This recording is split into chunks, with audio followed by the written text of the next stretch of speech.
तो आज मैं अपने घर में बैठ के मस्त मजे से टीवी पे अपने फेवरेट मूवी देख रहा था।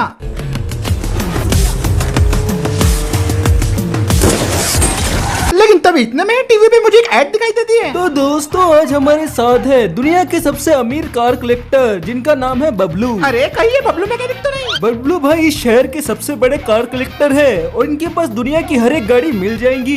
शुक्रिया शुक्रिया शुक्रिया। अपने को बचपन से गाड़ा का शौक है और जिस दिन से अपन ने पैसा कमाना चालू किया उस दिन से अपन सिर्फ गाड़ा ही खरीद रहा है। इसका मतलब आपके पास दुनिया की हर एक गाड़ी है? हाँ भाई साहब, हमारे पास हर एक गाड़ी है। Bugatti, Ferrari, Lamborghini, land cruiser से लेके फॉर्च्यूनर तक सब है अपने पास। और मुझे आज तक एक चीज का अफसोस है जिसे मैं कभी भुला नहीं सकता। वो ऐसी कौन सी चीज है बबलू भाई? क्या आप हमारी ऑडियंस को बताना चाहेंगे? हाँ जी बिल्कुल, एक ही गाड़ी है जो मैं आज तक खरीद नहीं पाया। क्या उसका नाम आप ऑडियंस को बताना चाहेंगे? है एक टोयोटा की गाड़ी, इनोवा हाई क्रॉस। पर बबलू भाई ये तो एक नॉर्मल गाड़ी है। वो गाड़ी आपके लिए नॉर्मल होंगी सर, पर मेरे लिए वो बहुत अहम है। मैं हर एक कार का कलेक्शन रखता हूँ, पर वेटिंग पीरियड की वजह से मुझे आज तक इनोवा हाई क्रॉस नहीं मिली। मैं उसके लिए चोर बाजार तक गया पर मुझे वो गाड़ी नहीं मिली। काफी शर्म की बात है बबलू भाई। इसलिए मैं 2 करोड़ रुपए दूंगा उस बंदे को जो मुझे हाई क्रॉस ला के देगा। पर ऐसी गाड़ी तो कोई भी ले आएगा। पर पहले वो मेरी शर्त तो सुन ले। मेरी शर्त है कि वो गाड़ी बिल्कुल शोरूम कंडीशन होनी चाहिए और ऐसी गाड़ी जो मुझे ला के देगा 2 करोड़ उसके होंगे। तो क्या आपने सुना दर्शकों, आपके पास मौका है 2 करोड़ रुपए जीतने का। टीवी पे ये बात सुनने के बाद मुझे समझ में आ गया था कि ये ऑफर तो सिर्फ मेरे लिए ही बना है और मेरे लिए तो ये बिल्कुल शर्म की बात होगी कि अगर मैं इस मौके का फायदा नहीं उठा पाया। इसलिए मैं फौरन अपनी जगह से उठता हूँ और इनोवा हाई क्रॉस की तलाश में मैं सबसे पहले पहुंच जाता हूँ एक पुराने भंगार स्टॉक यार्ड में। स्टॉक यार्ड ने मुझे कभी भी डिसअपॉइंट नहीं किया था, तो इसलिए मैं सोच रहा था कि मुझे यहाँ पे हाई क्रॉस तो मिल ही जाने वाली थी। स्टॉक यार्ड पहुंचने के बाद वहाँ के ओनर से मैं पूछने लगता हूँ कि भैया क्या आपके पास टोयोटा इनोवा हाई क्रॉस है? पुरानी नई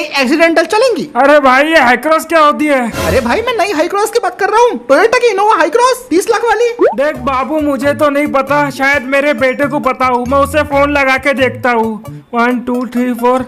हेलो। हाँ हाँ हाँ हाँ हाँ ठीक है, भेज देता हूँ। ठीक है ठीक है ठीक है। तो भाई आपके बेटे ने फोन पे क्या बोला? वो बोल रहा है कि गैरेज में तो नहीं मिलेंगी, पर तुम एक बार शोरूम जाके चेक कर लो। अगर तुम्हारी किस्मत अच्छी रही तो शायद तुम्हें गाड़ी मिल जाएगी। तब मैं स्टॉक यार्ड के ओनर से बोलने लगता हूँ कि भाई हाई क्रॉस तो इजीली मिल जाएंगी, इसमें किस्मत की कौन सी बात है? तो वो मुझे बोलने लगता है, अरे बाबा तुझे पता नहीं, अपने शहर में ये गाड़ी सिर्फ 5 इंपोर्ट हुए थे और ये तुझे गाड़ी शोरूम में मिलेंगी, इसकी कोई गारंटी भी नहीं है। ये बात सुन के मैं इस बंदे को ठीक है बोल देता हूँ, क्योंकि मैं तो जानता था कि हाई क्रॉस जैसी गाड़ी आसानी से मिल ही जाएंगी। हो सकता है 4-5 लाख जैसे एक्स्ट्रा मुझे ब्लैक में देने पड़े। तो इसीलिए मैं स्टॉक यार्ड से निकल जाता हूँ और सीधा अपनी गाड़ी के अंदर बैठ के मैं निकल पड़ता हूँ टोयोटा की ऑफिशियल शोरूम की तरफ। अब जल्दी से बस जाके मैं टोयोटा की हाई क्रॉस उठा लूंगा और वो 2 करोड़ रुपए मेरे हो जाएंगे। और फिर फाइनली 15 मिनट के बाद मैं टोयोटा के ऑफिशियल शोरूम में पहुंच गया था। शोरूम पहुंचने के बाद मैं गाड़ी से उतरता हूँ, सीधा मैनेजर के पास जाके उसे बोलने लगता हूँ, भाई साहब मुझे आपके पास से टोयोटा की गाड़ी खरीदनी है। तो मैनेजर मुझे बोलने लगता है, अरे वह क्या बात है, एक महिंद्रा ओनर टोयोटा खरीदने आया है। भाई तुम्हें इससे क्या मतलब है? मैं कोई भी गाड़ी खरीदूं, तुम कौन होते हो मुझे बोलने वाले? अरे सर मैं तो मजाक कर रहा था। बोलिए आपको कौन सी गाड़ी चाहिए? हमारे पास फॉर्च्यूनर है, लेजेंडर है, डिफेंडर है। अरे भाई डिफेंडर तो लैंड रोवर की है। अरे सर मुझे लगा टाटा की है। भाई बकवास करना बंद करो, मुझे इनोवा हाई क्रॉस दिखाओ। अरे क्या सर, मुझे आपको बोलते ये बहुत अफसोस हो रहा है पर मुझे बोलना पड़ेगा। क्या बोलना पड़ेगा भाई? मैं तुम्हारा मतलब नहीं समझा। आप वो टीवी का ऐड देख के आए हो ना?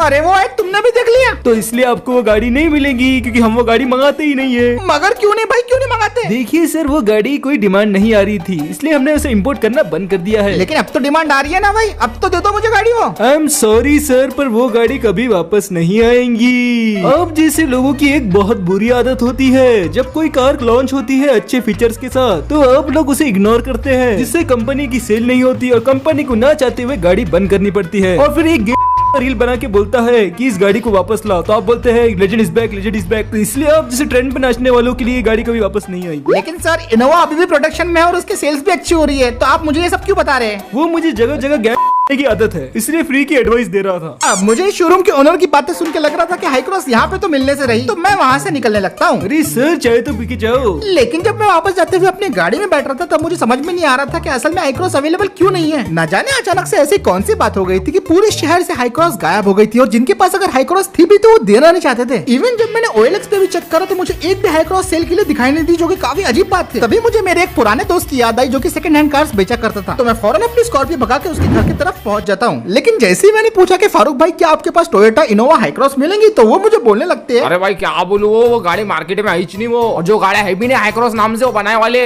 मतलब इस शहर में कोई भी ओरिजिनल इनोवा हाई क्रॉस नहीं है? आना बादशाह, पूरे नकली गाड़ियां घूम रहे, पूरे डुप्लीकेट गाड़ा है, कन्वर्टेड। अपन ने भी जुगाड़ जमाने की कोशिश की पर अपने से हो ही नहीं रहा। मतलब टीवी पे वो ऐड तुमने भी देखी है भाई? आना बादशाह, अपन ने भी देखी ना, 2 करोड़ कमाते कह रहे। तो ये सुनने के बाद मैं फारूक भाई को बोलता हूँ कि ठीक है भाई, उम्मीद करता हूँ कि तुम्हें हाई क्रॉस मिल जाए। और इतना बोल के मैं अपनी गाड़ी में बैठ के फारूक भाई के पास से निकल पड़ता हूँ। अब मुझे समझ में नहीं आ रहा था कि मुझे हाई क्रॉस मिलेंगी तो मिलेंगी कहाँ। मैंने शहर के सारे डीलरशिप छान मारे, स्टॉकयार्ड भी देख लिए, दोस्तों के पास भी देख लिया, और उम्मीद तो मेरी पूरी तरीके से टूट भी चुकी थी। अब डर इस बात का भी लग रहा था कि वो बबलू को मुझसे पहले कोई हाई क्रॉस न दे दे, क्योंकि ये बात 2 करोड़ रुपए की थी। लेकिन जब मैं गाँव के कच्चे रास्ते से गुजर रहा था, तभी एक भंगार और एक्सीडेंटल चीज पे मेरी नजर पड़ती है, और उसको देखते बराबर मैं अपनी गाड़ी को रोक देता हूँ। और जो चीज मैं देख रहा था उसे देख के मुझे अपनी आंखों पे यकीन ही नहीं हो रहा था। इससे पहले कि मुझे कोई देख लेता था, मैं फटाफट अपनी गाड़ी से उतरता हूँ, और गाड़ी से उतरने के बाद मैं भागते भागते उस चीज की तरफ पहुंच जाता हूँ जो कि मुझे भंगार लग रही थी। और ये चीज थी टोयोटा की एक्सीडेंटल इनोवा हाई क्रॉस। गाड़ी काफी ज्यादा बुरी कंडीशन में थी, आधे से ज्यादा बॉडी इसकी गायब थी, डोर्स मिसिंग थे, व्हील्स बेंड हुए पड़े थे। लेकिन इतना सब खामियां होने के बावजूद भी इस गाड़ी को अभी भी रिपेयर किया जा सकता था, और रिस्टोरेशन तो मेरा पैशन ऑलरेडी था ही। तो मैंने सोच लिया था कि इसी गाड़ी को रिस्टोर करके मैं 2 करोड़ रुपए कमाने वाला हूँ। मुझे फर्क नहीं पड़ता इस गाड़ी पे 10 लाख लगे या 20 लाख, लेकिन मैं इस गाड़ी को रिस्टोर करके 2 करोड़ रुपए कमाने वाला था। इसलिए मैं फटाफट जुनैद भाई को फोन लगा देता हूँ और उसे बोलता हूँ कि भाई फटाफट अपना टो ट्रक लेके यहाँ पे आ जाओ। वो मुझे ठीक है बोल देता है, और फिर उसके बाद जुनैद आ जाता है और हम अपनी इनोवा को ट्रक के ऊपर लोड कर लेते हैं। और इसी सब के दौरान मेरे दिमाग में बस एक ही बात चल रही थी कि भाई मैं तो अमीर होने वाला हूँ। ट्रक तो अब हाई क्रॉस को लेकर निकल पड़ा था, लेकिन मैं भी ट्रक के साथ साथ ही चल रहा था, क्योंकि मुझे तो किसी पे भरोसा नहीं था हाई क्रॉस के मामले में। क्या पता जुनैद हाई क्रॉस को लेकर चले जाए, इसलिए पूरे रास्ते मैंने अपनी आंखों को हाई क्रॉस पे गड़ा के रखा था। और फाइनली हम आधे घंटे के बाद पहुंच जाते हैं हाई क्रॉस को लेके अरमान भाई की वर्कशॉप में। अरमान भाई गाड़ी का पूरी तरीके से इंस्पेक्शन करते हैं और फाइनली मुझे बोलने लगते हैं, देख भाई गाड़ी पूरी भंगार है, गाड़ी का सब कुछ गया हुआ है। तो अरमान भाई क्या ये रिपेयर नहीं हो सकती है? सुना है गाड़ियाँ बनाने के मामले में बीस्ट हो। हाँ भाई गाड़ी रिपेयर तो हो जाएंगी, बस थोड़े पैसे ज्यादा लगेंगे। अगर ये गाड़ी लेके कोई और मेरे पास आता तो मैं उससे 15 लाख ही लेता, पर तू इस गाड़ी को बेच के 2 करोड़ रुपए कमाएगा, इसलिए मैं तुझसे 30 लाख रुपए लूंगा। अरमान भाई कुछ ज्यादा नहीं हो गया? इसमें तो नई हाई क्रॉस आ जाएंगी। मालूम है ना भाई, पर नए हाई क्रॉस की कोई 2 करोड़ रुपए थोड़ी ना देगा। अब बोल रिपेयर करना होगा तो बोल, वरना मेरे और क्लाइंट्स के भी फोन आ रहे हैं मुझे जो हाई क्रॉस रिपेयर करने वाले। अरे अरमान भाई गुस्सा क्यों करते हो? एक काम करो 30 लाख की जगह 32 लाख ले लो। हाँ ये हुई ना बात, बता गाड़ी कब बनानी है? ये लो अरमान भाई, अभी मैंने आपके अकाउंट में 16 लाख ट्रांसफर कर दिया, 16 गाड़ी बनने के बाद। ओके ठीक है, अपन गाड़ी बनाना शुरू करता है। इस हाई क्रॉस को एकदम नई जैसे बना दूंगा मैं। अरमान भाई ऐसा कुछ करना की। हाँ मैं समझ रहा हूँ, बबलू का बाप भी नहीं पहचान पाएगा कि ये सेकंड हैंड गाड़ी है। ये हुई ना बात भाई, चलिए यार शुरू करते हैं। अब फाइनली अरमान भाई ने कार के ऊपर काम करना शुरू कर दिया था। वैसे अरमान भाई पे तो मैं पूरा भरोसा करता हूँ, लेकिन मैं पूरे टाइम इन पे नजर रख रहा था, क्योंकि क्या पता है 2 करोड़ रुपए का सवाल है। सबसे पहले बिडू अपन इसका इंजन निकाल लेंगे जो बहुत जग खाया हुआ है, खटक खटक खटक। इंजन को ठीक करने के बाद चेसी रिपेयर करने की बारी आ गई थी। लेकिन भाई इसका चेसी नीचे से बहुत ज्यादा डैमेज है, पूरा मसाला भरना पड़ेगा। मसाला बोले तो अपनी भाषा में वेल्डिंग होता है। ठीक है भाई मैं तो समझ गया। अरे भाई मैं तेरे लिए नहीं, मैं तो ऑडियंस के लिए बोल रहा था, कहीं वो कुछ गलत ना समझे। अच्छा भाई ठीक है मैं समझ गया। अब चेसी का काम पूरा होने के बाद अरमान भाई बढ़ गए थे रेयर बॉडी की तरफ, जहाँ वो टूटे फूटे पार्ट्स को पूरी तरीके से रिप्लेस कर रहे थे। साला आज मेरे पास हेलमेट नहीं है, कहीं मैं भौंकना ना हो जाऊँ। ये वाइशर थोड़ा ज्यादा ही टेढ़ा है, थोड़ा ठीक करना होगा। वेल्डिंग का काम पूरे 3 घंटे चलता है, और उसके बाद गाड़ी के अंदर नए अलॉय व्हील्स और टायर्स को फिट कर दिया गया था, और एक एक करके गाड़ी के ऊपर नए दरवाजे लगने शुरू हो गए थे। हाँ आखिरकार ये फाइनली ठीक हो गया, अब ये लग रही है गाड़ी जैसी। वेल्डिंग और डेंटिंग का काम होने के बाद गाड़ी ऑलमोस्ट पूरी तरीके से कंप्लीट ही हो गई थी। गाड़ी का फ्रंट बम्पर भी अब लग चुका था, और पूरी तरीके से कार में कपलर टू कपलर वायरिंग कर दी गई थी। क्यों अरमान भाई, कपलर टू कपलर? हाँ भाई कपलर टू कपलर तो हो गया है, बस डिजिटल मॉनिटर लगाने का है अपने को। गाड़ी के एलईडी इंडिकेटर्स भी वर्क कर रहे हैं पूरी तरह से, अब बस सनरूफ और पेंटिंग बाकी है गाड़ी का। ठीक है अरमान भाई, तो गाड़ी को जल्दी से जल्दी रेडी करो भाई, मैं एक्साइटेड हूँ इस गाड़ी को देखने के लिए। और मैं अपने 16 लाख के लिए एक्साइटेड हूँ। कैसा भाई, पैसा बड़ी चीज है, बुरा मत मानना। मैं भी पैसे के लिए कर रहा हूँ भाई। पूरे 2 दिन काम करने के बाद हाई क्रॉस फुल्ली रेडी हो चुकी थी, और मैं भी इसके अंदर बैठा हुआ था, और इसका इंटीरियर तो इतना लग्जरी और प्रीमियम लग रहा था कि मैं क्या बताऊं। अरमान भाई की पूरी पेमेंट करने के बाद मैं फाइनली हाई क्रॉस को लेके काफी स्लोली गैरेज से बाहर निकल के ले आता हूं। तो लीजिए दोस्तों, पेश है 2025 टोयोटा इनोवा हाई क्रॉस। लेकिन वेट, अभी मैं इस गाड़ी के बारे में कुछ बता नहीं सकता, क्योंकि मुझे इस गाड़ी को डिलीवर करना है उस बबलू करोड़पति को। ज्यादा से ज्यादा आप लोग इसका सनरूफ दे सकते हो, जो कि कुछ इस तरीके से ओपन होता है। वैसे ये गाड़ी GTIndiamods.com पे अवेलेबल भी है, तो आप इसे वहाँ से परचेज करके आप अपने गेम में भी ला सकते हो। इंटीरियर तो काफी बढ़िया लग रहा था वैसे इस गाड़ी का, और अभी से देख के ऐसा लग रहा था कि शायद बबलू इस गाड़ी को खरीद ले। 2 करोड़ क्या, अगर वो इसके लिए 1 करोड़ रुपए भी दे दे तो मेरे लिए बहुत है। तो अब मैं इस गाड़ी को स्टार्ट करके अरमान भाई के गैरेज से निकल पड़ता हूँ, और अभी मैं अपनी हाई क्रॉस को लेके सीधा जा रहा था उस बबलू करोड़पति के घर पे। वैसे शहर में बबलू नाम के तो लोग बहुत है, लेकिन गूगल मैप से मुझे एक ही बंदा मिला जो कि कार कलेक्टर था, जिसका नाम था बबलू शेख भाई। मैंने गाड़ी की फुल रफ्तार बढ़ा दी थी और इसी बहाने गाड़ी का स्पीड टेस्ट भी हो गया, और मुझे इससे मालूम पड़ गया था कि गाड़ी काफी ज्यादा बढ़िया चल रही है और गाड़ी के अंदर कोई भी वाइब्रेशंस नहीं है। अब फाइनली मैं उस बबलू करोड़पति के घर पे पहुंच गया था, और वहां पे पहुंचने के बाद पहले तो गेट ओपन हो ही नहीं रहा था, लेकिन जब मैंने बोला कि सर मैं आपके लिए हाई क्रॉस लेके आया हूँ, तो तुरंत दरवाजा खुल जाता है, वो भी ऑटोमेटिकली। अब जब गेट ओपन हो गया था तो मैं आहिस्ता आहिस्ता गाड़ी को बंगलो के अंदर लेके चले जाता हूँ, और इस बबलू का बंगलो देख के मैं तो पूरी तरीके से हैरान हो गया था, क्योंकि पूरी सिटी में आज से पहले मैंने इतना बड़ा बंगला आज तक किसी का नहीं देखा था। फिर अंदर पहुंचते ही थोड़ी देर के बाद बबलू करोड़पति आ जाता है और वो गाड़ी को चेक करना शुरू कर देता है। वो गाड़ी के सारी डिटेल चेक कर रहा था। उसकी ये चेकिंग पूरी तरीके से आधे घंटे तक चलती है, और उसी दौरान मुझे तो ऐसा धक धक हो रहा था, मुझे डर लग रहा था कि कहीं उसे पता नहीं चल जाए कि ये गाड़ी रिस्टोरेशन की हुई है। लेकिन वो फाइनली मेरी तरफ मुड़ता है और मुझे बोलने लगता है, अरे मूसा भाई क्या